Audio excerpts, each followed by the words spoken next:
Okay, so now is the time when we goof around, we get the bugs out, we celebrate one another's sensuality.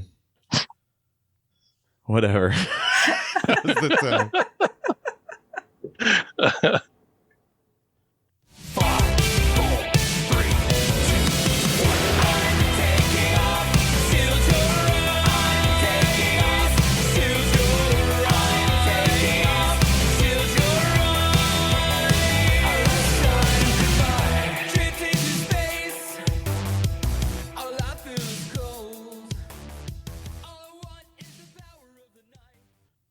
I saw a bus almost fall over today.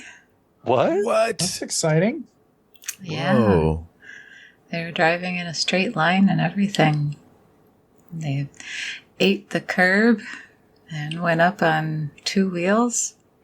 Yeah. It was fun.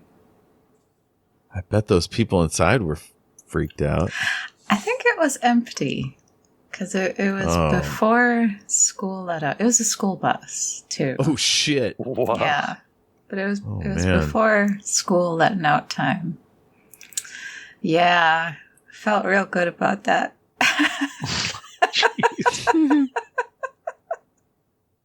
The driver's like, I'm used to having all the kids in the back weighing it down. Don't blame me. Yeah, normally going over the curb is fine because there's people weighing it down. Man, dangerous. Yep. It's Cleveland, man. It's the Wild West out there. Welcome back to Shattered Worlds RPG. I'm your Loremaster, Jeff, and with me tonight are the fabulous Jayme. Hello. The incontestable Kristy. Hello. The large and in charge Ash. Large is questionable. Well, maybe my belly. I don't know, you're tall. Taller than me anyway. And Sako. Howdy. Sorry, I ran out of superlatives there. I mean, where could I begin? Creative, charming. Fantastic. That's it. Creative and charming.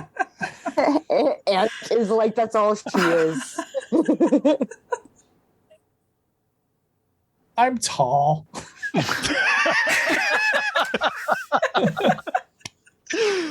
Oh, God, we're off to an embarrassing start. Oh, boy. Jeff, if you set up like a 2d6 table for names to call us, then you'd have like the rare, like really special ones. The 2 and 12. Yeah. Yeah, like honorifics. Exactly, yeah. Hell yeah. Yes. Just a sheet of honorifics. That is a great idea. Let me add that to my notes. My random to-do generator. List. Laundry, trash, random honorifics table. I found some April 6 information that I must have written right after our game. So let me catch Sako up here. Our heroes are hiding in the tunnels. I guess not hiding exactly. They're hunting down a lady that was trying to kidnap their new friend Prozamaya. Alecto and the White Spider just went through a dimensional portal to who knows where. Right. Let's see.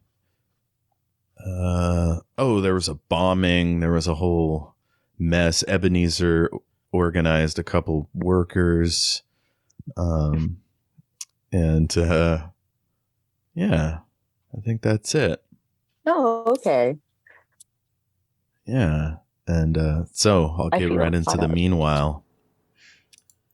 Meanwhile. Oh, no, we did get donuts. We did.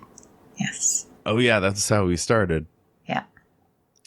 So, meanwhile, up on the main part of the station, in some undisclosed location, Sako, your character, Tiny Tina, was being interrogated by several different people that came in and out.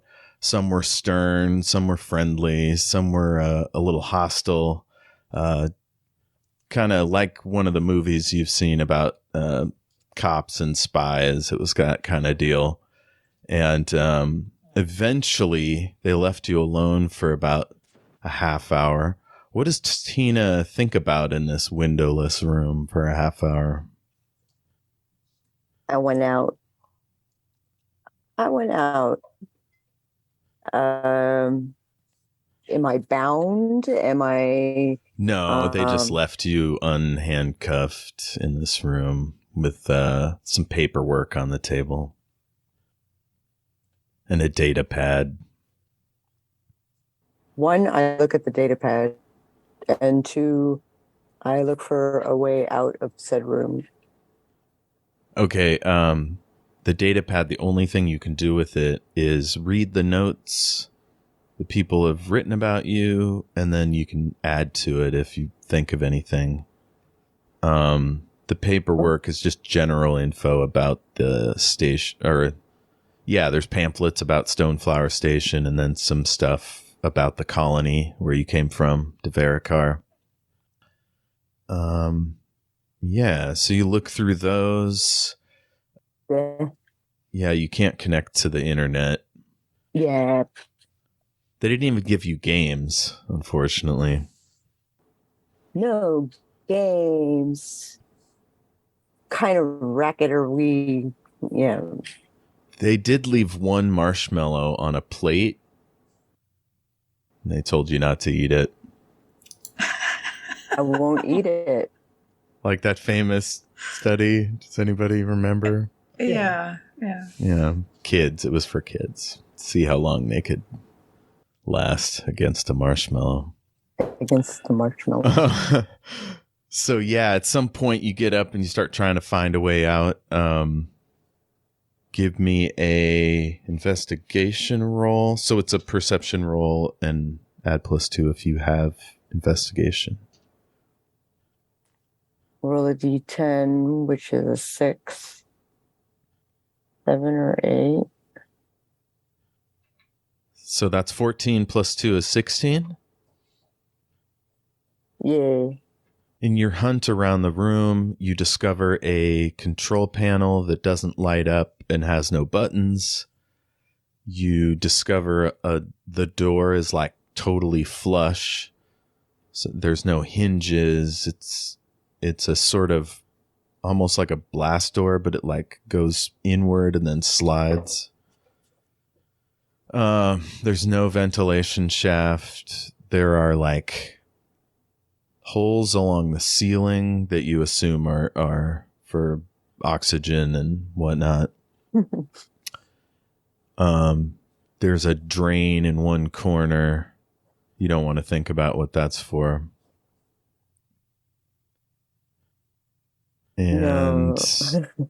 and that's about it. You can't hear anything except your own breath. Can I do things with the panel? Sure, give it a try. This will be tech sense or computers, security. I don't know if we have a skill for that. Same deal. This is your light. I rolled an 8. So that's 16. So yeah, you managed to get what turns out to be the cover off this white panel. You pull that off and it's got little wires at the corners. And then under it, you see this old school like button and LED screen. Ooh. And there's a red light, which you assume means no power. And you get to that point and then the door opens. And you see one of the Stoneflower guards is there, and a kind of average-sized, dark-haired person of indeterminate gender in a nice suit, and kind of dip their head in your direction as a sign of respect, and then says, go ahead and come with me. Okay. In a nice, friendly tone. Yeah. Okay. And you follow this person, and the guard follows along behind. You go through another few doors, and then you arrive at this beautifully appointed, carpeted, wallpapered ceiling. It's all in like white, but in like nice textures, and a few hints of silver embroidery. There's a nice crystal chandelier and a conversation pit with white sofas and scroll work tables. And there's just a few people milling around. There's drinks and a buffet. To help yourself. Oh, food. Oh, and you notice that these 3 people that are sitting in here are 3 of the agents that have debriefed you previously, and they all turn and look at you. Hi, everybody. They stand up and they bow their heads a little bit, and they say, oh, good, you're here. Well, you've met Artist. That's the person with you. They're your appointed counsel, and they'll help you navigate the legal processes of the station and the conclave.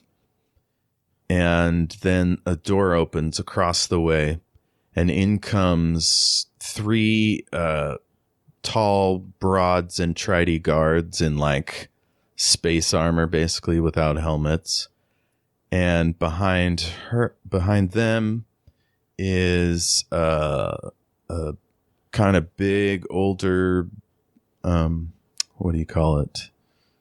Like a member of the station, because he's got the same logo on his clothes that other people have. But it's kind of rumpled, and he's stooped a little bit. But he watches you. He seems like pretty smart, and he's smiling a little bit. And also with him is a sort of, I don't know, cute older guy with like white hair and sort of chunky and little glasses. And he's carrying some files.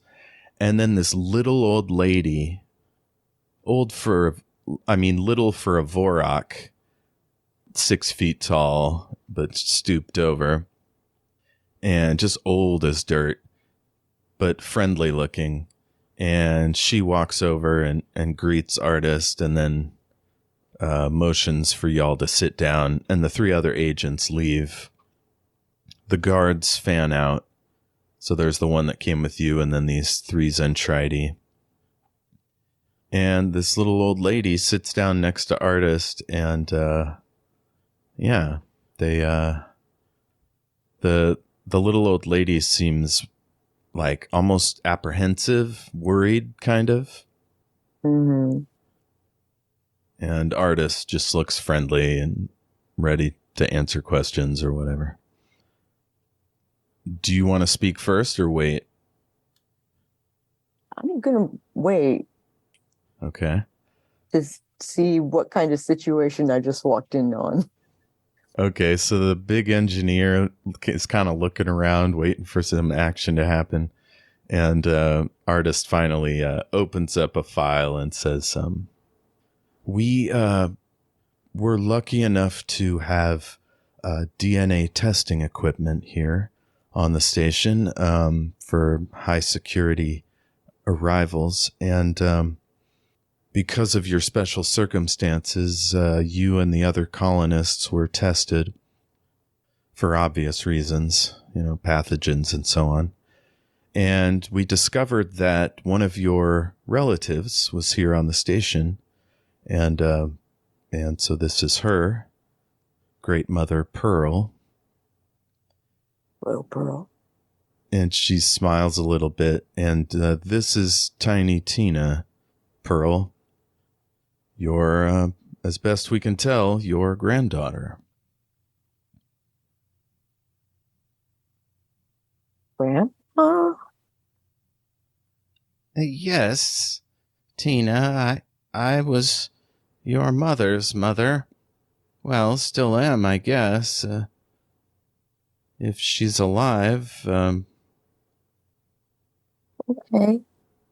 we're checking the databases that we've managed to pick up from Gale and the others, but we haven't found updated information for them. Last we have, they were living in the colony, but we had no idea you'd been born. The war and everything, the records were well, there wouldn't have been any records of you because you were born on the colony, as far as we know. Is your mother still alive? Be honest, I don't know. Oh, and your father?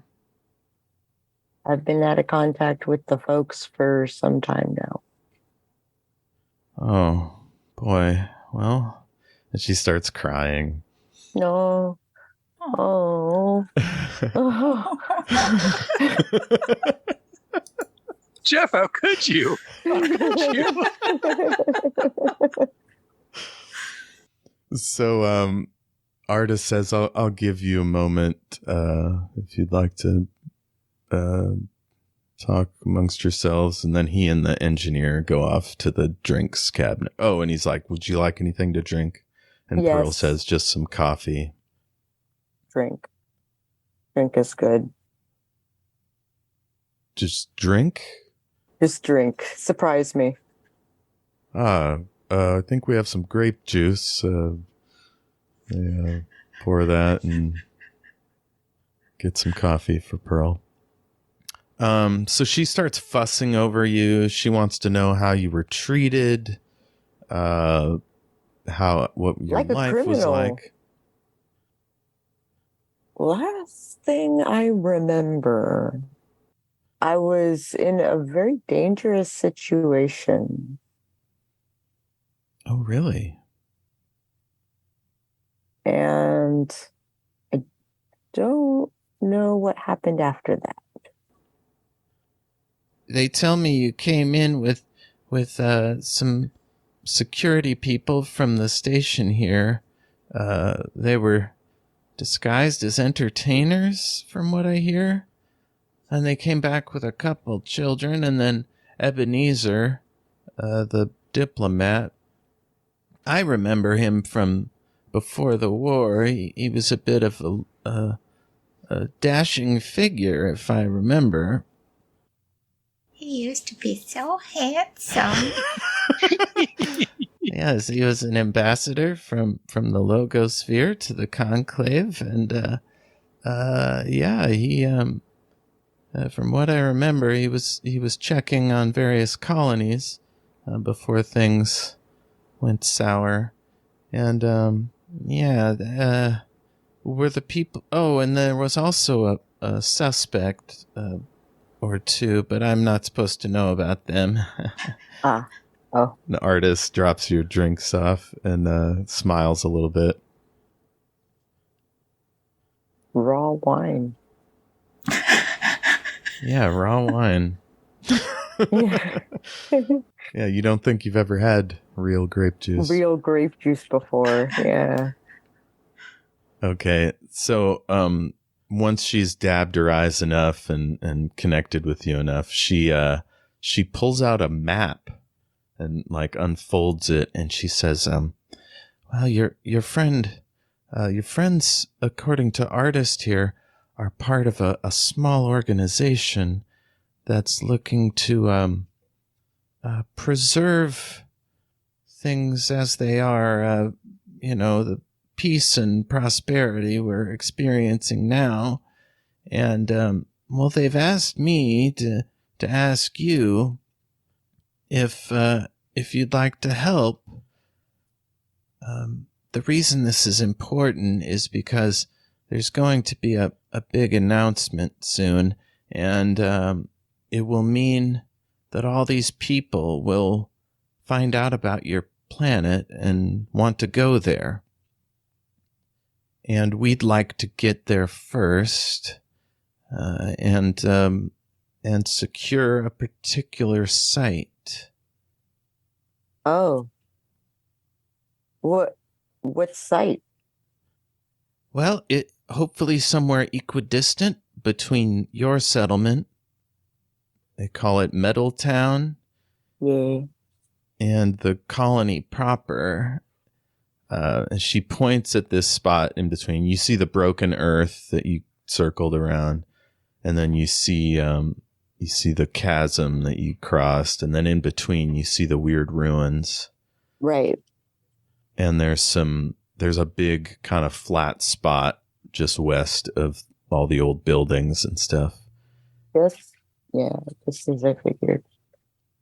Okay. And she says, yes, they're particularly interested in this area for some reason. And she looks over at Artist, and Artist nods. And then she says, I'm not supposed to know this either, but your Yafridi friends that came up with you, they say these ruins are of special interest. Do you know anything about them? I know that there were already people there when I got there. And I remember there being some kind of like mumbo jumbo writing that I didn't understand. There was a giant mural. Yeah. Caked over with moss and stuff. Yeah. And somebody had cleared part of it. So yeah, sounds like, Artist pulls out this little oak leaf pin and he says, or they say, this is a communicator with which you can stay in contact with us and your friends, Gale and Alecto. So if you'd like, we can bring you in on a trial run and hopefully protect your colony, your people, and this area from the colonial forces that will undoubtedly try to invade at some point. And you want me to lead you there? That's right. And your grandmother, if she is, pulls out her own oak leaf pin and shows it to you. She's like, they've even invited me to join. Oh, you're going to come hiking with us? Well, I'll probably stay in the ship, of course. Oh, okay, good. We're supposed to leave in a little under 3 hours or so. Wow. So I got 3 hours to decide if I'm doing this or not. Yes. Until that time, we can get you some clothes.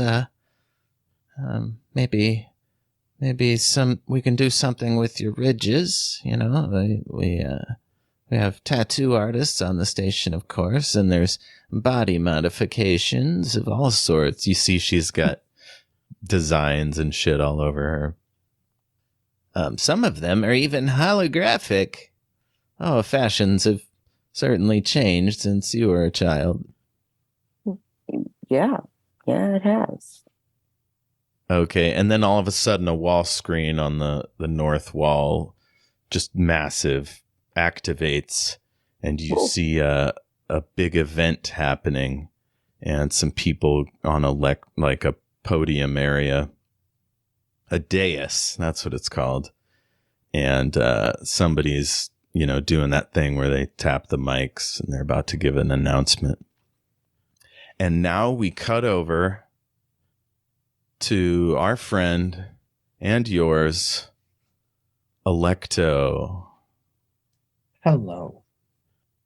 So you come out of this dimension portal or whatever, you're punching, and you appear on a catwalk in a place with like red lights rather than full light.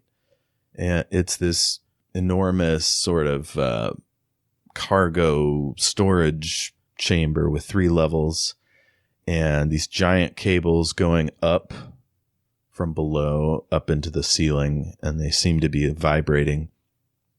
But anyway, your first vision is of you slamming the white spider into this gray painted railing. And so he's kind of like stretched back over it. and his sword is sort of pointing backwards as you come in on him. And we'll start. Let's roll initiative. It's a 10.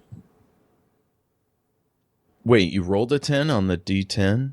On the in the Roll20 chat bot. Oh, you got a 9 plus your wind. Yeah, my wind is 12. And +2 for your combat sense. So Right. they got 22, whereas you got 23. Yeah. Okay, you're first. I mean, it won't matter after this round, but you'll go first. I'm going to attempt to disarm this guy. Like, do a strike on in his elbow or, wrist or something to get him to drop that sword. Cool, yeah. Give it to him. That's a 20. I'm not playing that game tonight. That was yesterday. I rolled another 9. I'm back to paper dicing. Sorry. Very nice. So my 2 hit is +8 all day. So that's a 17 total. Okay, they got a 31, so they are not disarmed.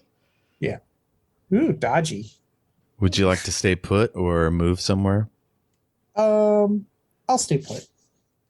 Okay. It's now that you hear like robots moving, like big heavy machinery moving around, and you hear like faint beeping. The white spider is in pain. He does not look happy. He sort of moved his sword up and away from your arm, and then he will try to pressure point you. Got to beat a 17 on a martial arts check. So I have martial arts mastery at 2, so that's +4. Yeah, this would be, if you have pressure point, this would be your... Well, I'm trying to dodge it, right? Or parry, dodge or parry. So it's 4. I rolled a 6. It's 10, and my wind is 12. So 22. Yeah, you easily beat. Do you have counter by chance? Not currently, no. Okay, cool. So yeah, you easily like avoid the pressure point. They were trying to snake around your elbow and tap the inside of your elbow. And they realize that they are outmatched in close quarters, and they blink, appear to the northwest corner of the 3rd floor, and reset their sword sort of at a medium guard. All right. So I will start to close distance and get within 30 feet. Okay, you're almost there. Let's see. 1, 2, 3, 4, 5, 6. You need to get here or here. Okay. I'm clicking on the map for the listener. Oh, I don't have the select tool now. Okay. 1, 2, 3. So here's. And these stairs here go down to the 2nd floor. There's like a big landing halfway down. Okay. So I'll get within 30 feet, and I'll do my open hand strike that does the ranged chi attack. Cool. I rolled a 10, another 10, Oh my god. and a 2. 22, 24. Wait, that's 22 plus all your shit. Yeah. Yeah, they rolled high, but you might have gotten a legendary on them. You got to get a 37 to do that, which I think you did. My wind is 12, so I did it without adding any of my martial arts stuff. Oh, my 8, it's +8. I have it all factored in already. So 22 + 8 is 30. So not quite legendary. Okay, so I'll describe this. So your fucking shit hits them. And they have a force field, and it like buffets the force field and sends them back 5 feet. How much damage does your attack do? Does 3d6. So it'll do max damage, which is 18, unless you want to roll. Nope, that's fine. Okay. Does 18. So doesn't quite get through their force field, and it's like crackling and shaking and shit. We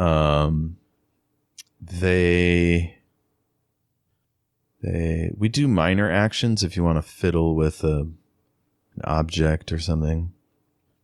No. I don't even want to talk to him. They blink halfway down, and now they're going to try to persuade you. Okay. Pretty gormless, so probably persuasion is the best means of attack on me. The spider says, "Do you know how much your body is worth, Ms. Alecto?" I'm famous. 7 million Connells. Your friend Gale is worth 5, though sadly she needs to be taken alive. Wait a minute. What? I'm worth money? How does that happen?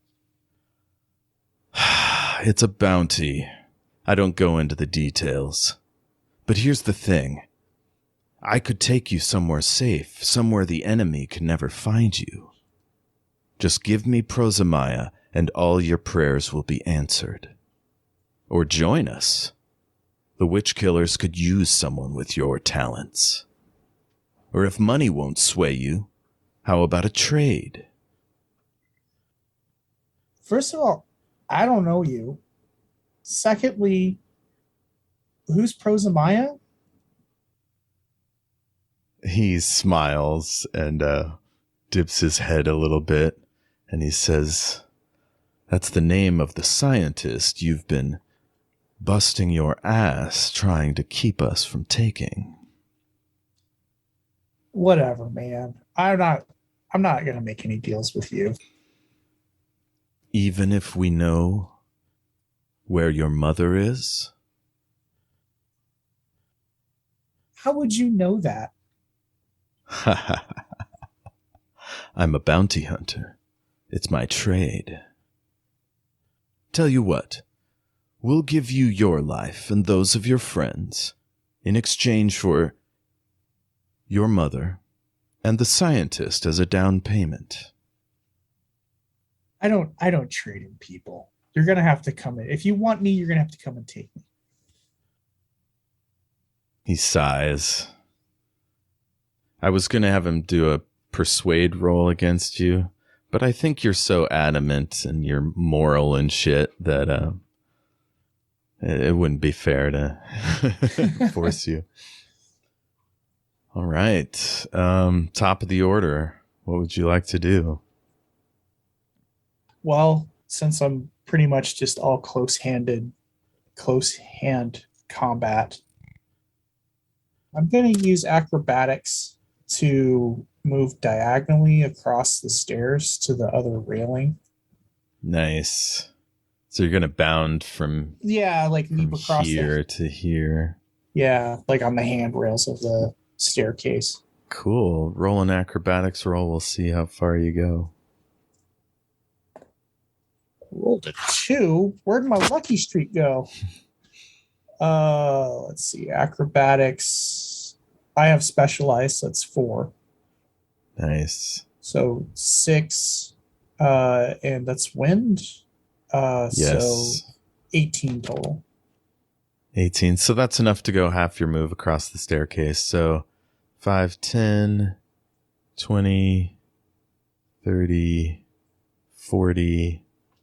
So it'll take you, you'll have to dash if you want to get to like here-ish. Okay. I can do that. I'm not going to do anything else with my... Yeah, put yourself over there. Sorry, I keep forgetting you have to switch between pan and select. Oh, yes, of course. Would you like to say anything to the spider? Nah. Okay. She's angry. Her skin is turned like a dark charcoal gray. She's pissed and she's not saying much except growls. All right, get ready. You're going to need to roll a dodge. Okay. Can I ask a question real quick? Hell yeah. Lay it on us. What stat do you use for martial arts? It's either wind or earth, whatever fits your vibe. I'm just wondering why, if your wind is like a 12, why are you only adding +8 to hit? Oh, that's +8, +12, plus... I wasn't a total aggregate. So thanks, Kristy. Okay. Yeah, no problem. So you have to beat a 20. I beat a 20. 22. I rolled a 9 and my wind is 12. God. Yeah, you beat it. So he disappears, appears briefly beside you, swings his sword. You just barely dodge it. And then he ends up over here behind you. And the sword makes a whoosh noise as it sweeps past your ear. And he says, "You don't believe me about your mother, but it's true. She's alive." Look, I never knew my parents. My earliest memories are on the monastery. It's interesting to meet my mother, but not worth sacrificing my honor. I'm sorry to tell you, we already went through your monastery. And he giggles. Well, then she definitely goes apeshit.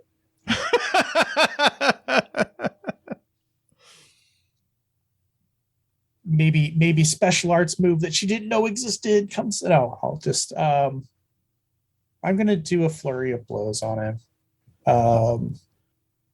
So I think that's just I get to hit him twice because I don't have Okay. Give it all you got. I rolled a 10. I like God this. damn dice. 9. Clobbering. So that was a 19 plus the wind of 12. Shit, sorry, I can't do basic math. The edible must have kicked in. He got a 17. Okay. Yeah. So you're going to have to beat that. Okay. Yeah, I did that with the die roll just alone. Beat a 17. And then my second attack is a 7 plus 8, 15 plus 12. Oh my God. Rolled a 1 on that one. Got like a 39 on the first one. Oh my God. Yeah, so you got another epic hit on that first one. All right. Roll me, is it 2d6? Yeah, it's 2d6 plus 1. Hell With yeah. my perks Roll and that. stuff. Okay. 5. Oh, I have a note that says 3 attacks per turn because of all my various perks and stuff. Gotcha. I'll make another 3rd attack. I swear I'm not cheating. I swear. I just rolled another series of 10s for my 3rd attack. Oh my God. Jeez. He just has a fist-sized hole in his chest. So wait, more than 110? Yeah. So I So that rolled was- I rolled 2 10s and a 2 on that 3rd Okay. attack. So that's 22, 34. So the first one was 12. The second one was... What did you roll on that one for damage? 2d6 plus 1? 5 total. Or wait, no, that was 14. 5 plus 1 is 6. And then this is a legendary, so it'll do full damage. So that's another 12 plus 3 per die. How many dice did you have on that one? It's 2d6 plus 1. So you just had the 2. You didn't roll a third 6. I mean, yeah. Oh, no. I didn't. Okay. So that's plus 6. So altogether you did 20, 32, 38 damage. So a little bit of it is taken off by the rest of his force field, and the rest pours in. So I'm not going to say that number out loud. That's how much vitality he has left.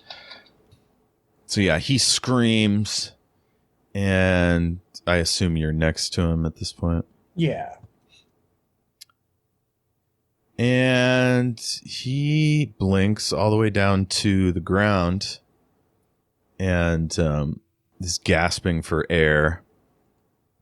And then he runs onto the outside of this giant cargo elevator that it's just like the top layer of the elevator, and these robots are pulling out and transferring all this cargo. There's like big crates full of rock. There's some pre-made panels and all kinds of stuff. And there's robots sorting it all around the bottom floor. And he looks up at you and you realize he's scared. You got him on the run. Who's this we, and what did you do to my monastery?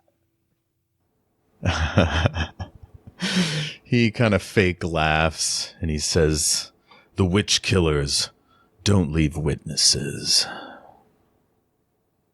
Well, neither do I. That's just some empty bluster, I think, but I love it. Could I leap down to the first floor as a move action? You could. You'll have to roll an acrobatics check, and you'll still take damage, unless you have some way of breaking your fall. Well, I wondered if I could, leap to the second floor than the first floor.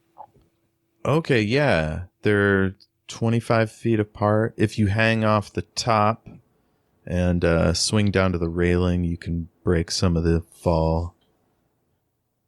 So yeah, give me an acrobatics check. That'll determine how much damage you take. I rolled a 3. Okay. So 7, 19. That's enough. You take 4 damage. Okay. And then you use your next action to get farther down. Another 20 feet. Roll your acrobatics check. 6.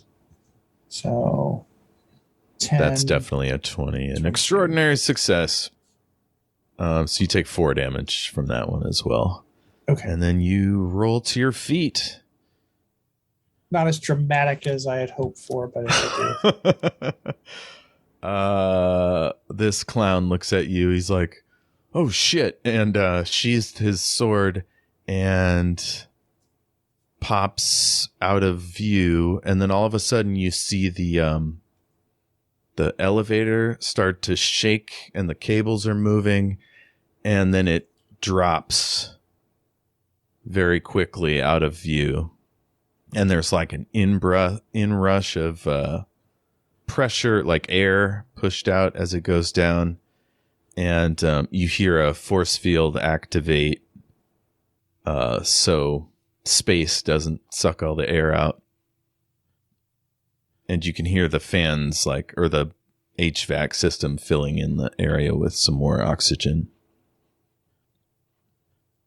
So I'm guessing he got on the elevator and left. I'll walk around and try to figure out where I am. Well, who are these guys called again? The witch killers? Yeah.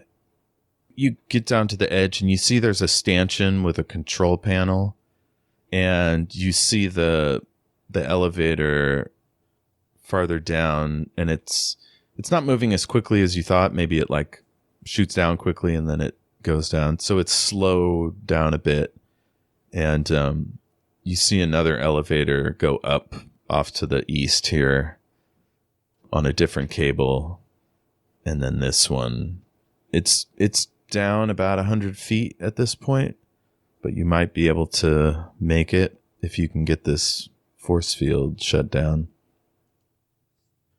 All right, so you're saying I jump down onto the other platform and keep chasing this guy? Yeah, you could probably grab the cable, and there's some that don't move. Okay. Probably like electrical and water and shit like that. Okay. Yeah, so if there's a stationary cable, I'll grab it and slide down. Okay. Unless you turn off the force field, you're going to have to actually ride one of the moving ones that goes down through the hole. And there's no, you could see the field sparking around it. There's no leeway, like you'd be hit by it unless you were holding the down cable. Okay. Well, I'm not the smartest person or the most experienced person to be looking for a force field generator control panel, but I'm filing away the witch killers in my head as now people I need to go destroy. Oh, you let them go? Yeah, well, I'm looking for the force field generator, but in the meantime, like, cool, yeah, that's what I'm thinking. So yeah, roll me a computers check. So it's just a light check for you. I rolled a 5, so my light is an 8. So 13. So yeah, you see shutdown field, and you think you could do that. It's one of those Star Trek, line things that you could push down, but you don't know how fast it'll happen. You know there's probably an emergency shutdown, but you don't know exactly how that would work. Well, I don't want to do something and accidentally suck myself out into space or some dumb thing. You see right next to the stanchion, there's an automatic spacesuit if you really want to go for it. Nah, at this point, I think mostly I just want to figure out where I am and get out of here. And okay, cool. Go warn Gale that they've got a price on their head. Maybe figure something out. Go protect my friends. The scientists, let them know that people want the scientist, that kind of stuff. All right, let's cut back to Sako. So did I just watch that combat occur? No, you're probably on the ship by now. Oh, okay. All the screens are keyed to what's happening, the celebration that's happening. Right. And they've turned off the lights in the central area, and there's fireworks going off. And it's holograms and shit, so there's like flying dragons and stuff. It's pretty cool. But they've walked you to the docks, and so all along the way you see the screens and you hear the people cheering and stuff, various dignitaries and everything. And as you get to the ramp up to the ship, your group all stop and they like hold up their holographic wrist comms, and some of them are looking at the big screens and the kiosks around. And one of the most powerful people in the galaxy, Tribune Bettina Morlon. There's one tribune from each expression that it's kind of like the UN, that level of the conclave. Okay. Or I guess more like the Security Council. There's a Senate, but there's also these guys. You don't know who any of these people are, but this person looks pretty fancy, gilded robes and shit, big sweeping hairdo. And she holds up her data pad and then sets it down. You see just the trace of a teleprompter in front of her.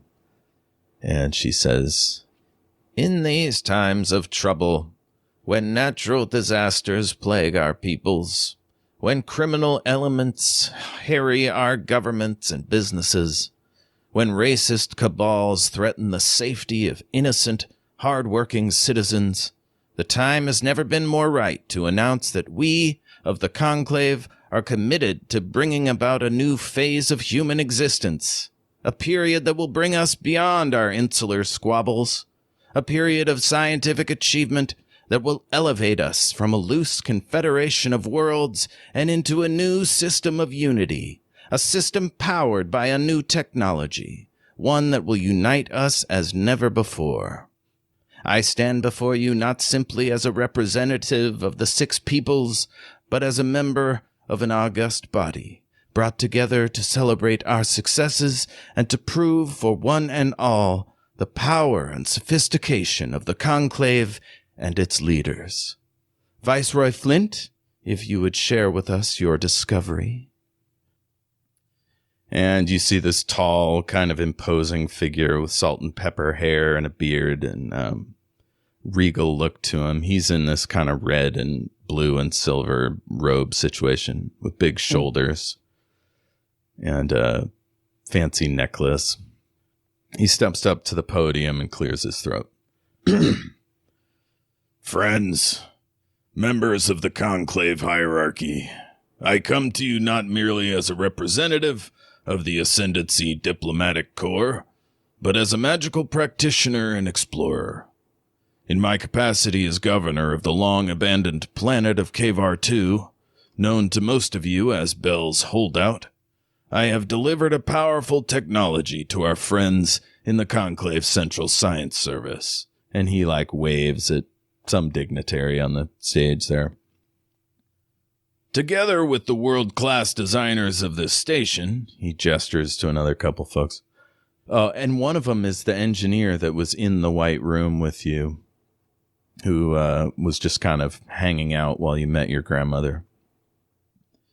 We have implemented a union of ancient and modern technologies, brought them here to within 1 light year of a long-forgotten colony, and will soon produce all the evidence required to solve the many problems still holding us back as a society. Please welcome designers Evichum and DeGill, who have led this project to its conclusion. Designer DeGill, and he gestures to this small Gillimorian woman with short gray hair. She approaches the podium, cleans her glasses, and starts to speak. Does anybody want to say anything before I go on? I feel like I'm just reading this huge rambling thing. We are riveted. You're doing great. Thank you.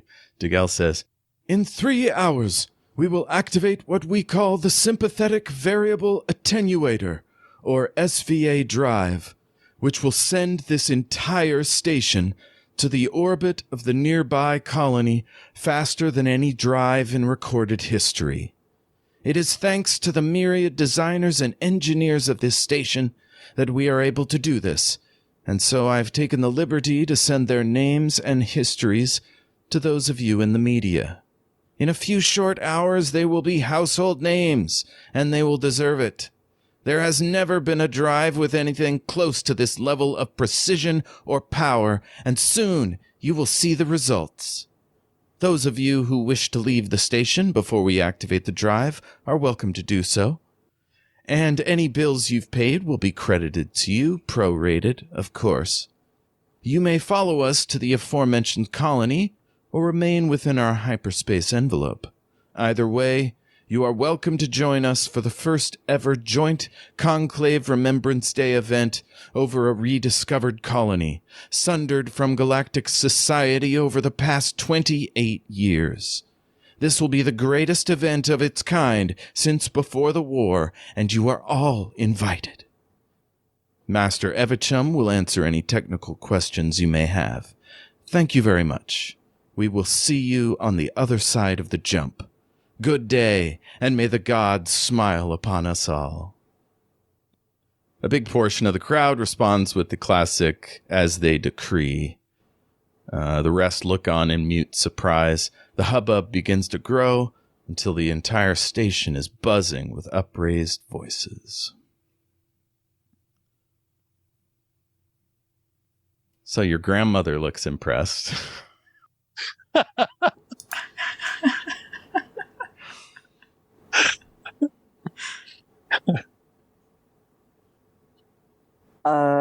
Tina, like, woo, yeah, yeah. You clapping politely? Yeah. Very nice. Or are you like super into it? Super into it. That's great. Oh man, a new technology. It's exciting. So Artist leans over and says, the Oakleaf Society hopes to keep this drive out of the hands of a cabal we're calling the Triad, in lieu of any other name. Gale, Alecto, and Mistletoe are also members. Since you've joined us, we'll make sure your people are taken care of and no harm will come to them, but we have to secure that site. Do you understand? I do. Very well. And I guess we'll go back to Alecto. I've run out of stuff because you didn't follow the white spider. So we'll get you into the corridors. So yeah, we'll say you're running up the corridors and you don't know where to go. And but your communicator is no longer blocked. Whatever jamming field seems to be gone. I'll get on my communicator, and I guess I would probably dial Gale first, but since AJ's not here, I will call Keziah. Okay. It must still be jammed because it's just buzzing and bouncing back.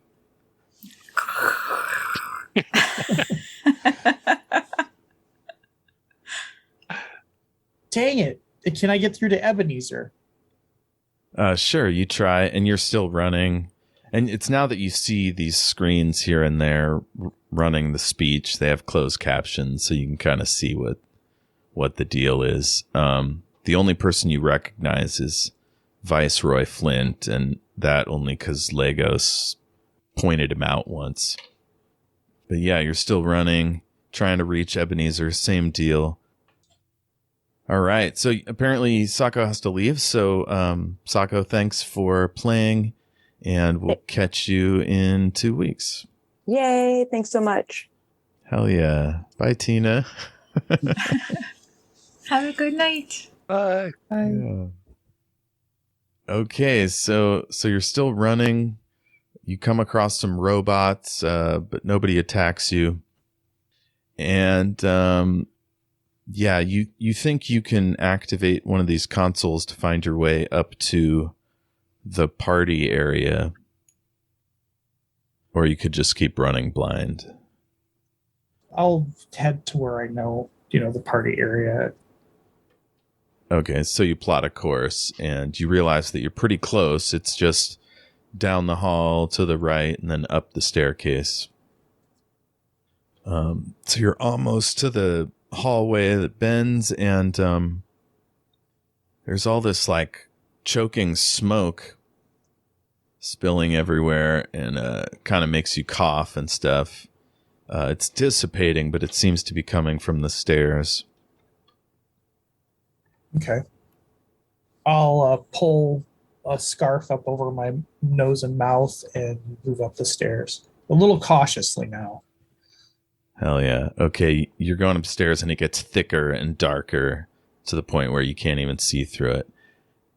But you hear guns going off, all kinds of shit, and you realize it's less of a staircase and more like an escalator.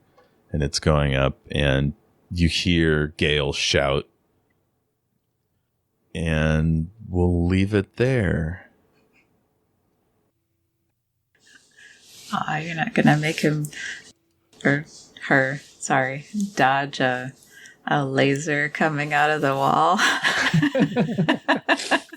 Oh no, that was pointed in an opposite direction. Thank God. Yeah, that's one of the things you hear is shit exploding and some light faintly off in the distance. Well, I'm glad I decided to come check on my friends. Hell yeah. Instead of chasing that guy down. Yeah. Yeah. Alecto's not dead. Yay!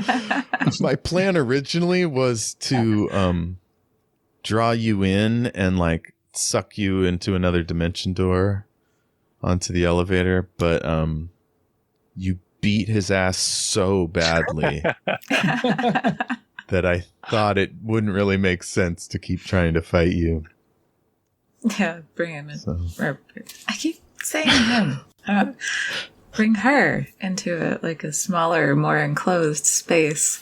Probably not a good idea to do. Yeah. The person turning you into jelly. Alecto is not locked in here with you. Yeah, that guy doesn't know who we messed with, man, because that's I know. Let's cut over to the two workers in the elevator. Technician 3rd class Rhea Tromarty and engineer 4th class Tech Morel. Rhea played by Kristy and Tech played by Jayme. These are two Vorok people in gray and red jumpsuits. Since you're an engineer, Jayme, you're sort of a supervisor, but Rhea just treats you like, an ordinary person that needs no respect. Tech, you hear a big boom, and you look up and you see through one of the skylights, there's the shadow of a person hanging off the side of the elevator. That's not good. You there, up there. Stop. This is not right. This is not safe. Rhea, the elevator is completely enclosed. Whoever's out there wouldn't be able to hear anything Tech is saying. Why are you yelling at them? You know they can't hear you. It's the thought that counts.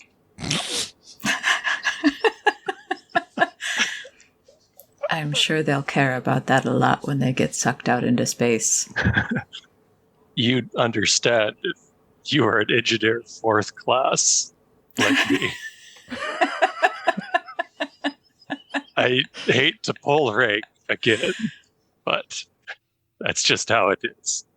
Rhea, there is a 6-foot buffer area around the elevator in case a maintenance emergency. So they'd be able to breathe, but it's obviously no one should be hanging on the outside of the elevator. And it's picking up speed, so eventually it's going to be so fast that they won't be able to hang on, probably. So, in your expert opinion, then, how long is it going to take before they go flying off? I need a raise before I can make enough money to go to school to become an engineer 4th class. Well, maybe if you hadn't spent all your money on the fancier jumpsuit, I told you I'm big boned. I need this jumpsuit. The standard jumpsuit does not fit. It chafes. It chafes in places you don't want it to chafe. Would you rather see me scratching all day long in uncomfortable places? I can't think of any places I would like it to chafe. But the person has now gotten down one of the side windows, and their hands are sticking to the window like a spider. They're climbing down. How do you think they're doing that, did you think? They're probably an engineer 5th class. Oh. Maybe you should let them in. There's no engineer 5th class. I told you those were only legends. That was a joke. They're almost to the service hatch, which is, for safety reasons, able to be opened from the outside, unless you hit the lockdown button. Do you think we should hit the lockdown button? Why are you asking me? You're the supervisor. Maybe you should give me a raise and then I could make this decision. Oh, man. Is this how Rhea becomes technician second class?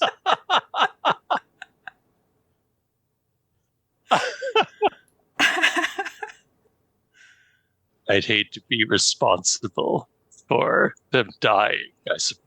I'm just going to stand back, let them in. I kind of like motion like it's righty tighty, lefty loosey if they want to get in. He dips out of sight, and you hear 3 bangs on the outside hatch.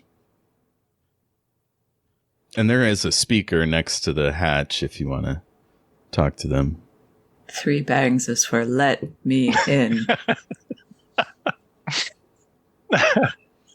I push the button, and I'm like, yes. Can we help? Oh my god. Rhea, right in front of you, there's a button to open the hatch if you want. I'll lean against it. Oops. The hatch opens and this person tumbles in, and you realize it's this beautiful, tall Lunari with like long white hair, a white suit, holding a cane, and like those cool shoes with the like white spats. And yeah, he stands up and smooths down his suit, and he smiles and says, we're going down to the asteroid. Yes. Excellent. And he walks over, and he is menacing as fuck. He smells good, but real menacing. He's walking across the floor. He starts going up the stairs. He'll soon be to your level. That guy smelled really good.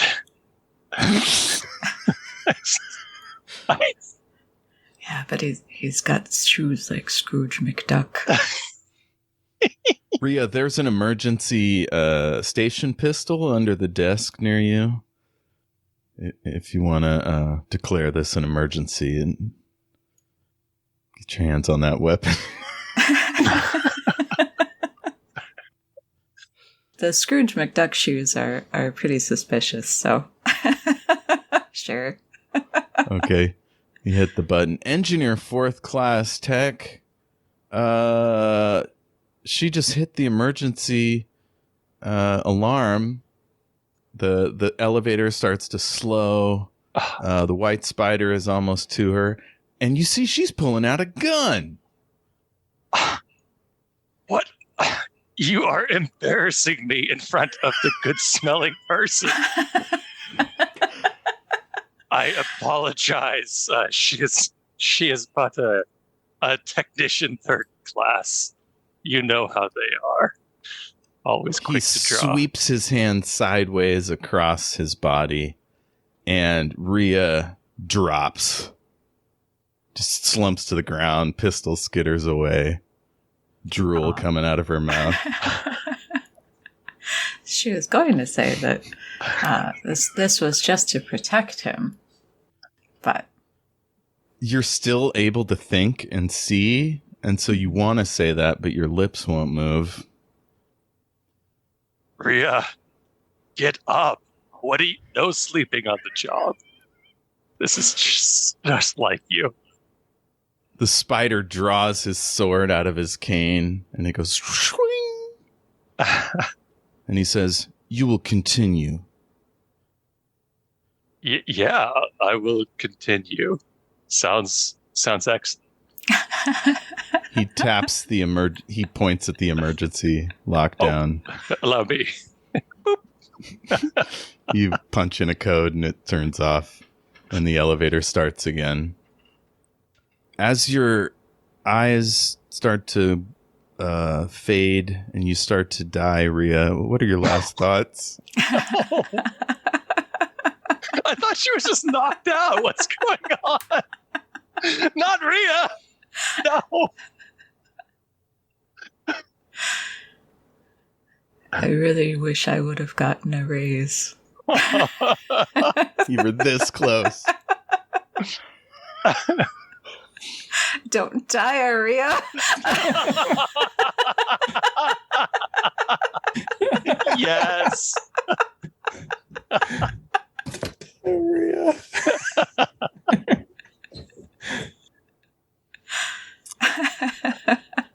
Rhea, you will be buried in the finest jumpsuit I could afford. Assuming you survived Okay. this trip. Yes, assuming I survive. Now her last thought is, oh no, that jumpsuit's going to be terrible.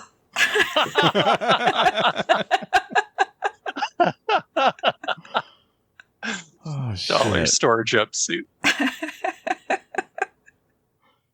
All right, everybody. Thanks for playing. I know this was a little bit different this time. But it was good to have all of you. Yeah, thanks for running the game. This is fun. Did you have any likes? Start with I- Jayme. Oh, Kristy, go ahead.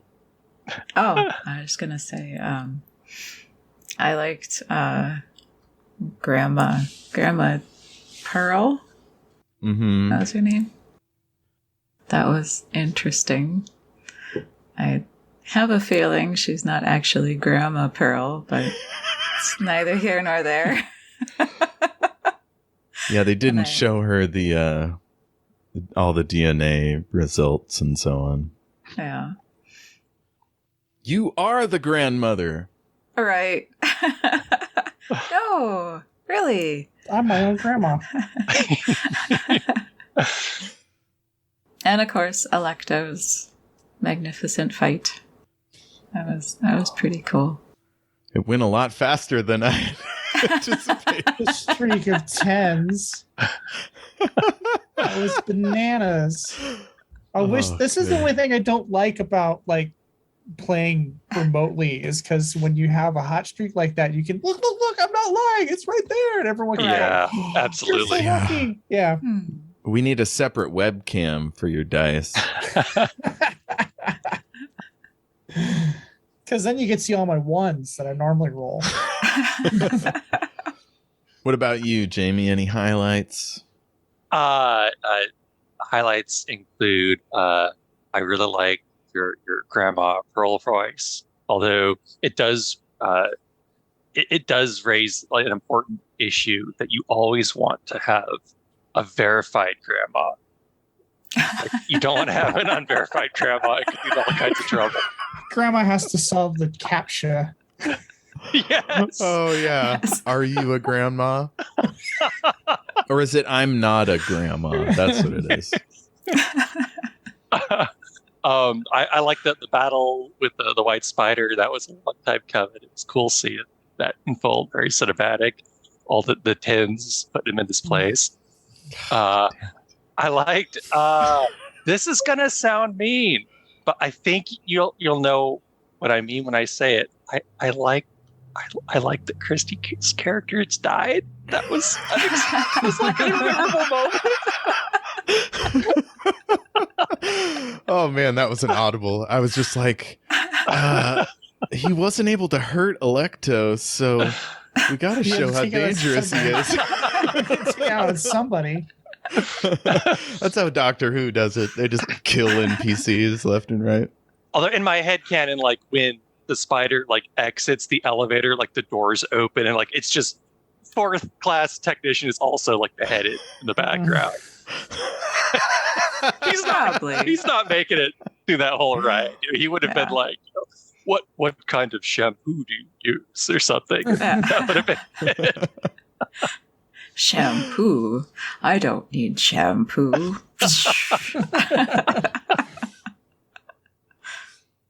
I had no idea what is it Vorak or Vorok? Vorak. Vorak. I don't know what they should sound like.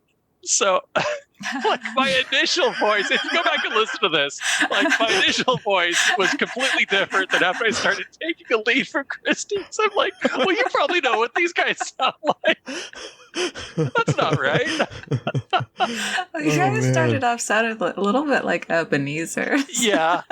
It was like it's starting to turn out that there's often comedy characters. I guess the grandmother was pretty straight. But yeah, Mistletoe, Farley Nartz. That was one of them. The hero taco guy. Tacos, Yafrit. Mm-hmm. Oh, I see. Yeah. But Taco is a comedy character for sure. It's a comedy character. Yeah.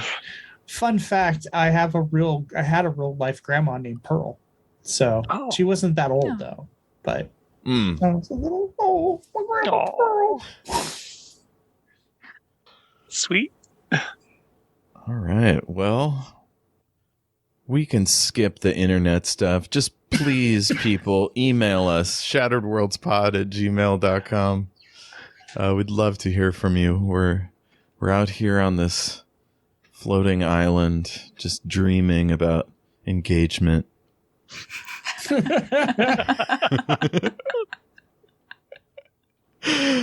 Okay, everybody. This is our regular show, so I'll just close it the way I always do. Which is by... Well, y'all won't know it on the Zoom call, but I take off my pants every time before I do this. Thanks for sharing. This is part of the process, you know. It's on my checklist, along with get water and tea and stuff. Cool. Mm-hmm. Anybody else have any traditions? Not like that. No. Different strokes. Don't need to hear about strokes after you take off pants. Oh no!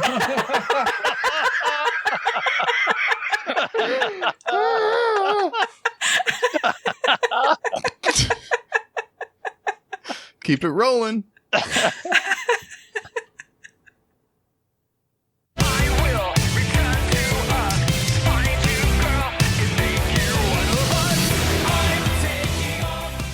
Shout out to Space Knife for letting us use their track, I'm Taking Off, Shield Your Eyes, from their Into the Black Hole EP. Thanks, Space Knife. Keep it rolling.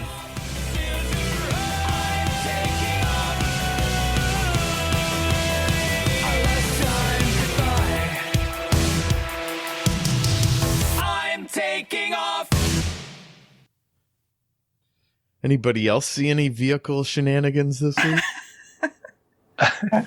I've been trapped in my office.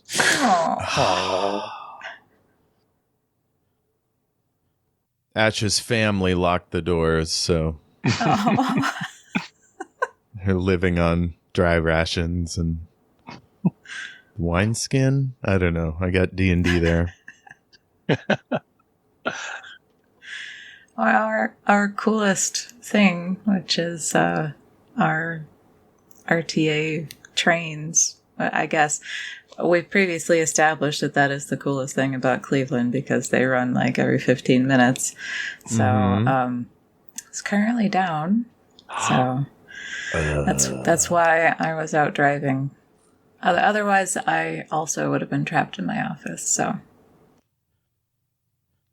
friggin' trains. Mm-hmm. Sometimes they're with you and sometimes they're against you. Well, supposedly they're making them better. So. Well, the space train on this here program crashed. Mm-hmm. Hopefully nothing like that will happen today. Y'all ready to get into it? Yeah. Let's do it. That was weird. Yeah. You're muted. You're muted. Oh, Jesus.